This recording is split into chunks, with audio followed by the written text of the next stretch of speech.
Hello and welcome to Market Outsiders. It's Monday, September 8th. Namaan and Jenny Rae here with you. We're excited for the start of a new week. Jenny Rae, how was your weekend and are you ready for today's episode?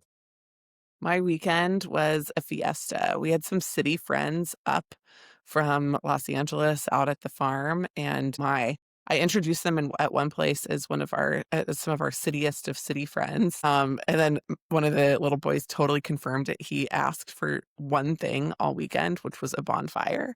And I was like, "Oh my gosh, he came to my house and he feels like he's camping. Like this is amazing."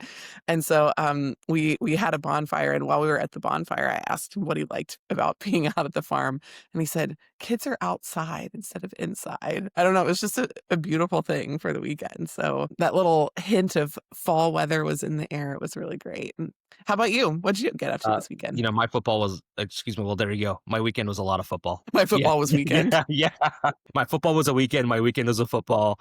That's an accurate summation of the last 48 hours. And it's getting nice here in Central Texas as well. So after the games, I had to get outside, but it wasn't until later in the day. My wife is like acutely aware that football season is back The after kids weren't playing yesterday. outside in Yeah, yeah, Texas. exactly. But that actually ties into what I wanted to talk about today, Jenny Ray. So I probably saw more advertisements yesterday for sports gambling than for any other service or product as I was watching football. And I was just starting to think about again, okay, like how can these companies afford to dangle the incentives that they're dangling in front of the audience to try and get them to kind of not just bet, but bet on their platform. And so I was thinking about customer acquisition costs. I was thinking about churn. I was thinking about kind of just sports gambling in general as I was watching football. I do not, full disclosure, I don't gamble myself. I feel like I work too hard for my money to do that. So I'm adjacent to the space in that like I'm aware of it. I follow sports, but I don't partake. And so those Only of you who, sports gambling, or what about political gambling? it's been a long time since I've done political gambling, but we can talk about Look, that I another just day. totally. So you just watch the spot markets for political gambling to see where they are, but you don't necessarily partake either. So Is that what you're complete saying? aside, I do watch the spot markets because I think that people who like are putting money on things just have a better sense of where the wind is blowing. And so I think that's true for sports. I think that's also true for politics. So like I don't trust polls as much as I trust the betting markets when it comes to kind of like pre-election day horse races. And yes, I have won some money in the past on election results, and I'll leave it at that. But I try not to But put have my you money lost money on. too? Said like a gambler, right? I've won money. Well, I'm just talking about in total. I'm up. Yeah. All right, I'll stop this line of questioning. I don't know Very that good. this is going Thanks. anywhere productive. Yeah. You bet. But for me, I just know with my personality, with some of just the way I'm wired, like it's just better not to start when it comes to sports gambling. So that's the decision I've made for myself. But for those of you who do partake, I'll just say this right now. I would love to hear about your experience, like what your experience has been, kind of like deciding where you go. Like, do you treat DraftKings and FanDuel like Uber and Lyft? Like, are you on multiple platforms? And do you just go wherever you get the best odds or the best incentives or the best bonus bets?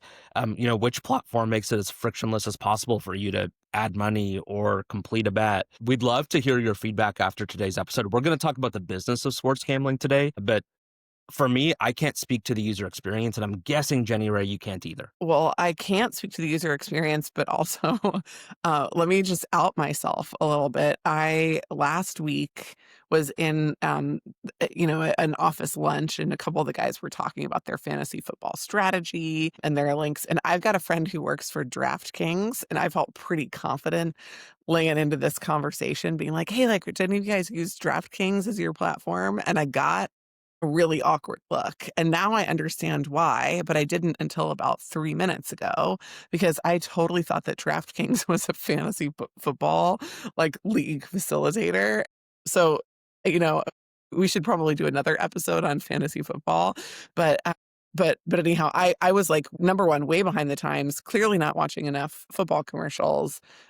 But also, like, I didn't even I have a friend who's worked there for a couple of years, and I still haven't even asked him what the business does. I think that's just a demonstration of a missed opportunity for me. So can you just fundamentally, like, before we dive in, maybe describe for people like me who thought that that DraftKings was a fantasy football league, what they actually do and why they're advertising, kind of just in the first place. And then we'll talk about like why they're advertising maybe in the way that they're advertising. Yeah, But can you absolutely. give us a high level of So let me walk you through just the business itself.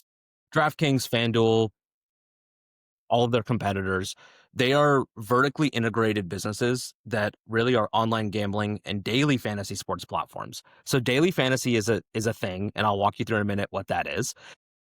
But what they do is they differentiate themselves on brand, and they differentiate themselves on technology. And the goal is to attract you to their kind of like their full suite of products. And like the primary product is the sports book. And so again, I'm assuming that most people know what a sports book is, but I'll just like give you kind of like the high level definition here. Sports books make money on commissions. And so like in gambling parlance, that's known as the VIG, right? I know enough about the world to be able to share that. And the VIG is just included in like the odds of each wager. So when you hear people say like the house always wins, right? Like that's true in this case because there's a commission that DraftKings is taking and their competitors are taking on every bet, like whether they pay you out or not. And so like the goal of the company is just to ensure, right? This is like any good sports book knows they have to balance action on both sides of a bet. So when the odds move, it's to incentivize like the betting public to come in on one side or the other of a bet so that sports books have limited their exposure. You know, whether the game goes over or under, they've got like an even amount of action on either side of that bet. And so that's kind of like the goal of a sports book. The way that they make money is through the VIG or the commission. And every single time that you place a bet, DraftKings or whatever platform you're using is earning that commission. So that's kind of like the primary revenue driver for these companies. There are a couple of other things that they do as well. Number two is daily fantasy. And so this is like fantasy football, Jenny Rae. But like instead of having like a team for a season, like you just have a team for the week, right? Or even for the day, depending on the sport. And like you pay a fee to enter that contest, right? And there's probably like $1 million prize for like the top person, right? Who like ends up winning that week. But like everybody paid 10, 20, $30 to kind of join that league. And so it's just like a fee-based model to play that game. And so that's daily fantasy. When DraftKings first came on the scene, like that's how I knew them. That's a lot of before like gambling became like more widespread in the US, at least sports gambling. Daily fantasy is how they got around some of those regulations because you weren't gambling, you were just paying to play a game. And so that's kind of like what I've always associated the brand with until recently. And then kind of the last thing that I'll just mention is like DraftKings and some of these other platforms, they operate kind of like online casino games. So if you wanted to like jump on and play blackjack, poker, roulette, like in your state, if it was legal, you could do that through the platform. And obviously, the more you play, the more money the house gets to keep. And so there's a kind of a commission based model for that as well. Last thing that I'll mention here is like these firms have been on an acquisition like tear as well. So like again, you mentioned, you know, you've got a friend that works at DraftKings. I do as well. And one of the things I've been hearing about is, hey, like DraftKings acquired Jackpocket, which is like a mobile lottery platform. And so like what these companies are starting to do is either compete with or maybe even take over the operations of like lottery programs in certain states. And I can see how attractive that would be to a particular state if I can just outsource like all of the costs and the headache of managing a lottery platform and just say, hey, like you guys have the technology, you have the platform, you have the brand, we'll stick white label it and we're good to go. I could see how that would be attractive. And so kind of these firms are moving into mobile lottery and they're moving more broadly into kind of like becoming B2B software providers and saying, look, they've got this platform, we've got this software, let's license it, let's outsource it to other gambling operators, whether they're government entities or not. So that's kind of the high level, like how these places make money. Okay, so one key follow-up question, which by the way, I think would be a category 4 bucket in a case interview. This is not the most important thing, but what you were saying just raised it for me. So I think that it's the kind of thing that would affect somebody's understanding of it. When you were talking about the lottery impact, by the way, I was thinking that it probably doesn't only have a cost benefit to the operator, but I'm imagining a revenue benefit too, right? I would That think so. you're able to expand the pool of people. Like my husband in California, if he wants to buy a Powerball ticket, which he totally did this last week, like has to drive to a gas station to do that. And that, that limits the number of people, the number of times that they can purchase. You have like very little ability to control the actual experience. And so I feel like they could have gotten to spend a lot more money if he could have done it at home. And also, Imagine if like you got a push notification like every time a Powerball hit a certain number, right? yes. And you were just able to click the notification and go ahead and buy your ticket from your phone. Like absolutely, there's like massive revenue upside there. But then right, and their incentives are that they have some kind of payout into usually like a pension system, or there's some kind of state funded Yes. tie to the lottery. But that also made me think about the regulatory or the legislative piece of this business. You said earlier, like if your state allows it, first of all, how does a platform figure out what state I'm in? And then why do some states allow them and why do other states not? Can you just talk a little bit about that? Because again, that would be one of my clarifying questions in a case interview. I wouldn't put it in a top category, but it does seem like it's material enough for people to at least figure out how they could understand that. Yeah, yeah, absolutely. So here's the high level answer, the non legal answer. So there was a Supreme Court ruling about 8 years ago that, gave states the power to like regulate gambling within their states. And then it's just, you know, how fast does your state want to move to legalize this if they decide they want to do it? And so, we are probably at like, I would say like half to two-thirds of states in the US who have legalized sports gambling. And why do they do it? They do it for the revenue opportunity because, you know, they tax the hell out of these. And so like you look at a state like Illinois, like there's like a tax that they charge platforms like DraftKings on every single transaction that they're processing. And so it's a vice, right? Like sin taxes have been a thing for, 100 plus years, cigarettes, alcohol, etc. This is just right another way for states to generate revenue. Why don't states legalize it? I think that there are very real concerns around mental health, around addiction, especially for young men, right? Like if you look at the stats, like young men are like over indexed in terms of like who uses these platforms, who gambles. This is an addictive behavior. There are real financial repercussions to getting into gambling debt. There are, there's just a lot of like maybe potential societal downsides. And so like I live in Texas. Texas has not legalized like online sports betting. And kind of some of the reasons that I mentioned are the reasons why like the legislature has held firm. And like there's a big battle raging in the state legislature right now, just around like, hey, do the benefits outweigh the drawbacks? And so that's kind of what's happening at state houses around the country right now. But what you're seeing in a lot of states is money talks. And it's really difficult to turn down some of this additional tax revenue, especially now when you're seeing some of the federal funding that states were relying on getting cut back. So interesting. Again, kind of an asterisk aside. Let's go back to the main conversation. So, can I just ask a question that might not be on everybody's mind, but that would be my next question, which is like, why would I advertise? So I'm gonna answer my own question, but I want you to, because you're closer to this, maybe tell me if I'm right or wrong. So I can think of two main reasons why I would advertise in general.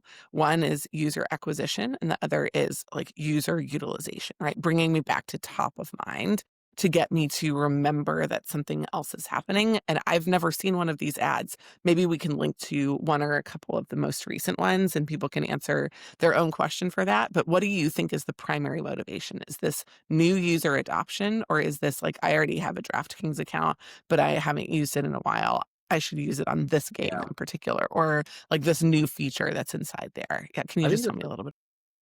I think it's a really good question. I think the way that DraftKings and these other companies think about it is new customer acquisition. Because a lot of the messaging that I see is, hey, your first $5 bet gets $200 in bonus bets. And again, that's just an example. Just for legal reasons I have to say, right? Like that's not like actually what they're saying, but that's like a representative example of like what the messaging is inside of a lot of these advertisements. And so when I hear that and see that, I'm like, oh, Like you're going after someone like me who's like on the sidelines right now, and you're trying to get me to like create an account and like start this process. I think it has a secondary benefit of like reminding people like, oh yeah, I have an account. Like, oh yeah, like there's a week one slate of NFL games coming. Like I should get my bets in. But I think the primary purpose is new customer acquisition because they have other ways to remind existing users that they should come back to the platform. Again, push notifications, gamification, right? Like they own your information as a customer. So they have other more efficient ways to get to you if you're already on the platform that's not TV advertising. Well, and that's generally true, I think, of you mentioned Uber and Lyft earlier. When I think about early Uber and Lyft days, at every airport, there was a code that was like $30 off your first ride. This ride from the airport is free, which was all about user acquisition. I think somebody at some point said that like 50 to 60% of all Uber rides in the United States initiate or end at an airport. Airport. The airport is kind of the nexus for that, so they identified it as one of those places where they could acquire customers. I haven't seen anything like that in the last, like, 5 to 8 years, right?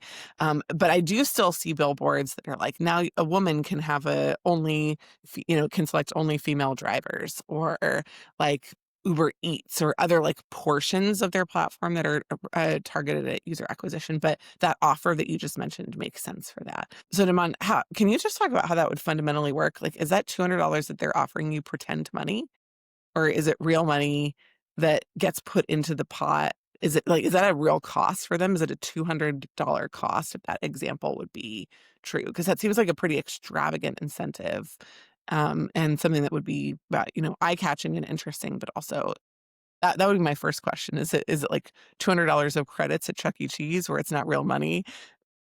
Or is it real money that could turn into, something? My understanding is it's credits, but you have the potential, depending on how you deploy that capital, right, to turn it into real money. And so, like, Or to lose nothing or if to lose you nothing. lose, right? Exactly. Mm, I don't think the math is like, hey, if we give Naman and Jenny Rae each $200 in bonus bets, that's a $400 cost to us because we could go and lose every single bet we make with that money. mhm. And so, is there a cost associated with it? Yes. But is it like one equals one cost? No, which I think is one of the reasons that you deploy a strategy like that. Yeah.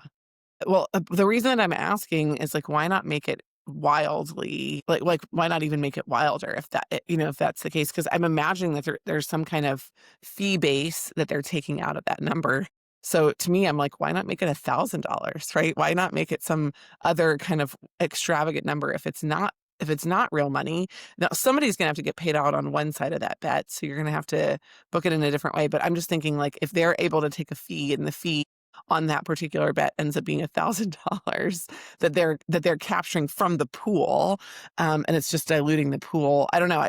Can you just explain, like, why would you pick that number? How do you pick the number that's the right number? Two reasons I can think of initially, and I might think of a third as I'm talking. All right. So full disclosure. But number one, like there's got to be some kind of like research or tracking. Like I would think that the analytics on these platforms are just next level.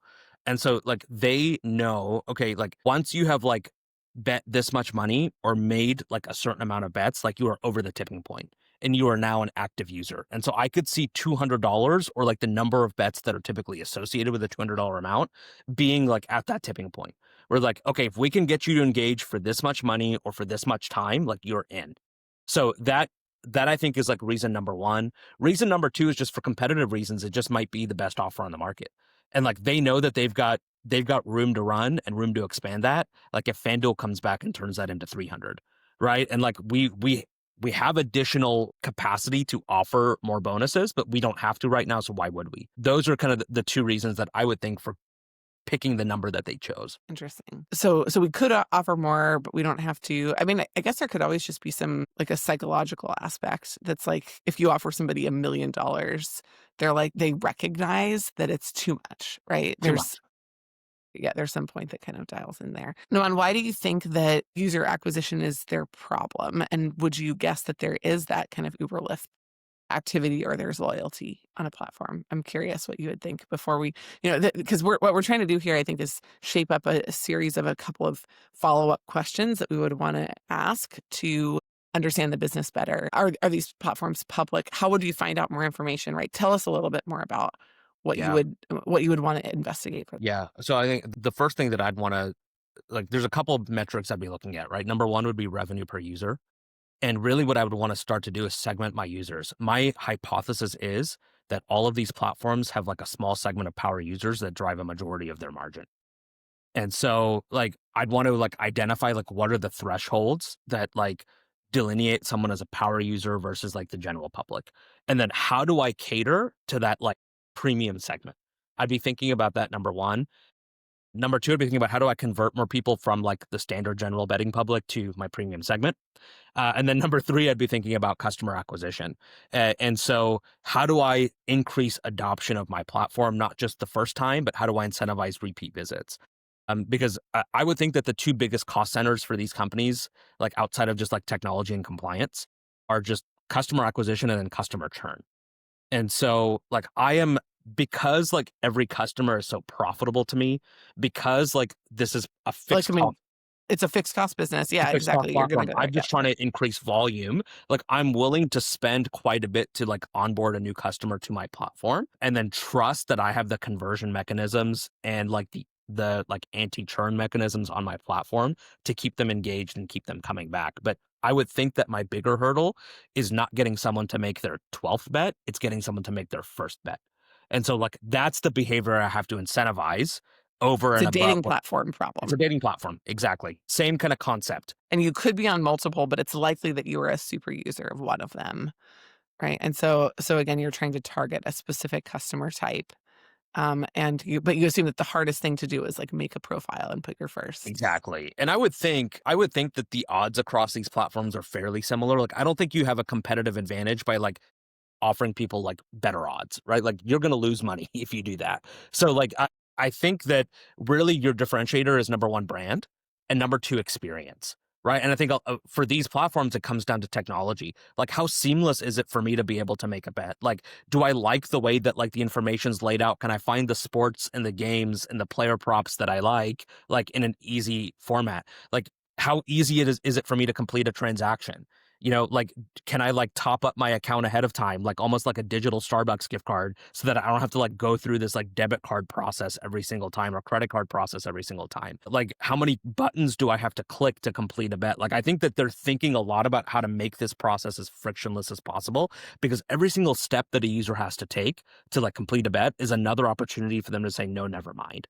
Right. It's very similar to e-commerce in that way. Like this is just a transaction. Take How out do I one click and take see out what one click happens and to your see the conversion conversion rates. rate go up? Right, so like how do I make this as frictionless an experience as possible? That's what I'd be thinking about once I get customers on the platform. And that's how I'm going to keep them coming back and honestly feed a behavior that can become addictive. So interesting. When you were talking about that with the customer churn, it's triggered one thing for me. I think there was like a moment when I recognized that PayPal wasn't actually a transaction platform, but it was a bank. So can you store credits? Because if so, like these are actually potentially banks, right, that are Essentially. operating in a different way. And like the same Venmo, I was like, oh my gosh, if you can hold money on Venmo, like Venmo knows a lot more about me when my transactions happen on their platform, but not just that customer knowledge, the actual cash that they're holding on my behalf, like that adds up 100%. into big money, right? Big money. I don't know. So I'd rely on our audience to tell us that. I would think that there's a lot of when you start acting as a financial institution, there's like real regulation that you have to I adhere know. to. And there's Yeah. already a Don't regulatory. listen, right? Don't listen if you're in Washington, DC. Don't listen to this Yeah. podcast. Yeah. Well, there's already a lot of regulatory burden on these companies. And so I know that like their biggest threat isn't the competition. Their biggest threat is the government. And so I know they think a lot about And compliance. opportunity, right? Like I was saying earlier. Yeah. Yeah. They think a lot about compliance. They think a lot about regulation. So I don't know if you're able to like store money like ahead of time. But if you are, that's a massive opportunity. I was talking to someone the other day about Starbucks and how Starbucks has been struggling. And we were talking about one of the first things that we would do if we were Starbucks is just like incentivize people to load like $100 on their Starbucks e-gift card or like their like Starbucks wallet, right? And say, you know what? We will give you a lot of stars for that behavior because all you are doing is you are floating Starbucks capital now that they can then deploy to do some of the other things they want to do. Like they want to renovate their restaurants, great. Like you're funding it. They want to improve Here's the a wait free time. drink for for every Exactly. $100 that you add on. Yeah, exactly. They want to earn like 4 or 5% interest on the cash, right? And call it a day. Great, right? Like there's a lot of different options that they have, but like capital and money, cash gives you options. And so like if I was a business, I would be thinking about like how do I get more of that money from my customers up front? Because then I've on the back end, I've got a million different ways I could deploy it. And that optionality is really valuable to me as an operator. So, Naman, is there anything else that I didn't mention that you think would be the kind of like, here's what I would go investigate if I wanted to understand these businesses more?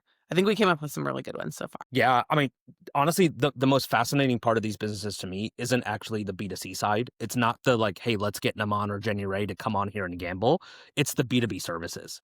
It's like, can we turn into a software provider that now goes and licenses our software to like gambling operators around the world? Can we turn into a software provider that serves every single state lottery? Like that to me is like the incredibly scalable and like highest margin part of the business. And so I don't know how big a part of the revenue pie that is today, but that's what I would go explore next is what does that business look like? How viable is it? What's the competition look like in that space? What's the traction that we have there? Do we build that business or do we go buy it? Like I'd really be interested in the B2B services part of these platforms. So interesting. Okay.